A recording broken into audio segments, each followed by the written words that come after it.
What's up? DisThunder from the Foosh here, and I am very excited to be with y'all today to take a look at the Mezco MDX 112 Spider-Man 2099 figure. Miguel O'Hara, better known as the Spider-Man of the year 2099, actually made his first appearance back in 1992. First as a sneak preview of sorts in Amazing Spider-Man, then followed by his own self-titled book a few months later.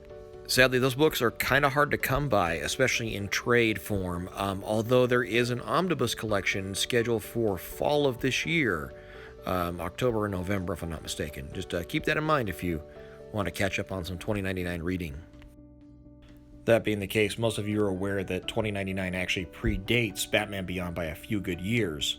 And in fact, the Spider-Man Unlimited TV series of 1999 was intended to be a 2099 series.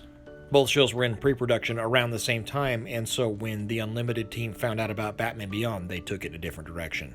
As a result, the two share an interesting kind of shared history and a kind of a game of one-upsmanship over the last 20 years. I actually didn't get into the character myself until some years later with the Spider-Man Classics KB exclusive figure. It was around 2003, I believe. Before getting into just how impressed I am with this figure, let's go over some of the accessories. And since I often forget, let's start with hands. At first glance, a lot of these, nicely detailed as they are, look very similar, especially these claw hands. And it took me a while to realize that the big difference is some of these have a notch cut in the top of them, like this one here. I'd actually forgotten, but if you own previous Mezco Spider-Man, you've seen this before. That notch is intended to be used with their web effects. And also, for those of you keeping score at home, those web effects are the same as the previous release figures we have. But to round it out, we have a couple of fists. We have some dedicated web gripping hands. I think I just showed those backwards on camera, but you get the idea. And for his left arm, we have the Goober, which before 2019 we knew as the Spider-Con. This on its own is a great inclusion with some nice paint detail, but we also get the activated version with the suit AI known as Lila, rendered in 3D. I really like this effect, especially paired with this really nice unmasked head sculpt, probably one of my favorite unmasked head sculpts to date. And I really like how dynamic that Lila effect is. It almost comes off a little haunting without wanting to give too much away.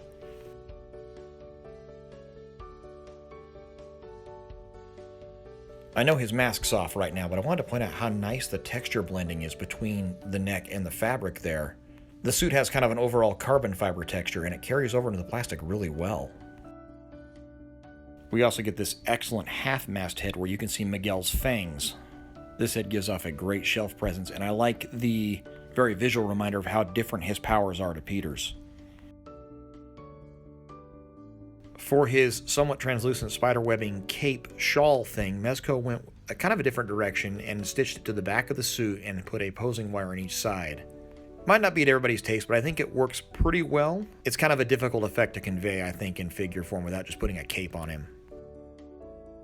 But that means that leaves his articulation very unencumbered. There is feels like a somewhat limited butterfly coming off the shoulder, but the double elbows have a good deep bend with a lot of range to them. And on the top end, those shoulders can actually reach better than a T-pose. They can go actually slightly past that bend, which is great for those leaping poses that are very evocative of the comic book art.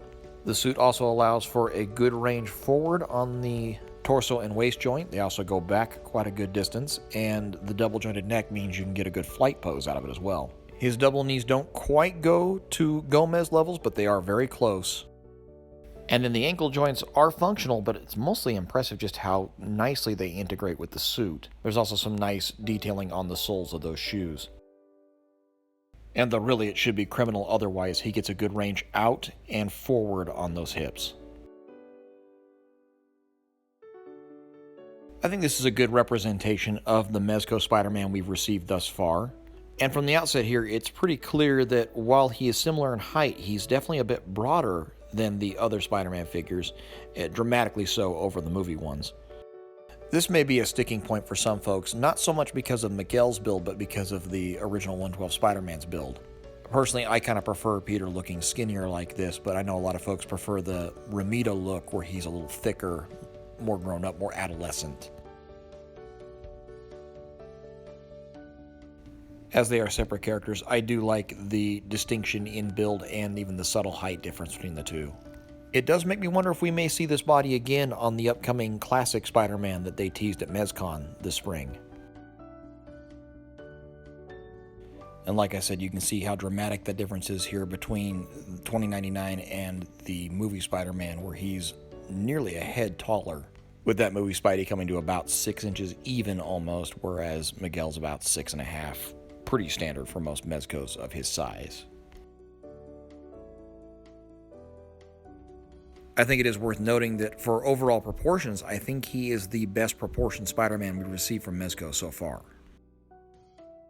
For some more appropriately future-themed comparisons, here we have Batman Beyond once again and the DisThunder Cyberpunk Robin figure. The DisThunder body is obviously quite a bit bigger, especially in the shoulders.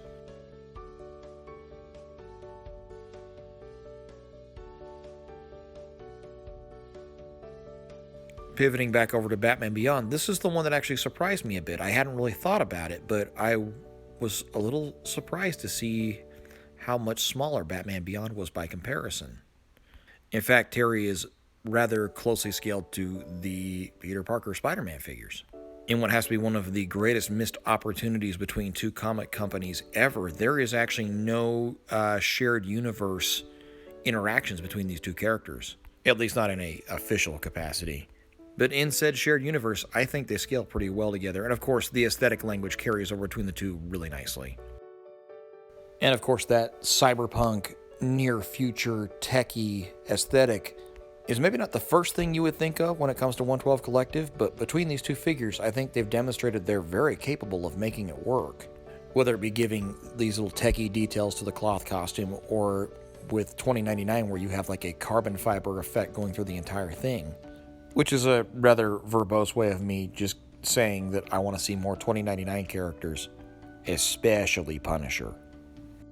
That isn't to say that I wouldn't like to see them revisit Batman Beyond some point down the road with some other characters, but 2099 is always overlooked when it comes to figures. I'd say grossly so. And sure, not all the costume designs are bangers, but there's some good ones in there, and I think they'd be good fits for 112 Collective. But if it has to be one, it's gotta be 2099 Spider-Man. This character, this costume especially, shot out of the 90s like a bolt of blue and red lightning, and it's as striking today as it was 30 years ago. It's a costume that lends itself well to figure design, but none as good as this. And as such, it gets my highest level of recommendation. We're talking Supreme Knight Batman level recommendation. So I can't thank Mezco Toyz enough for 1, making the figure, and 2, helping me get a copy of my own. And I'm hoping you did as well. But either way, I hope you enjoyed the review, and thanks for watching.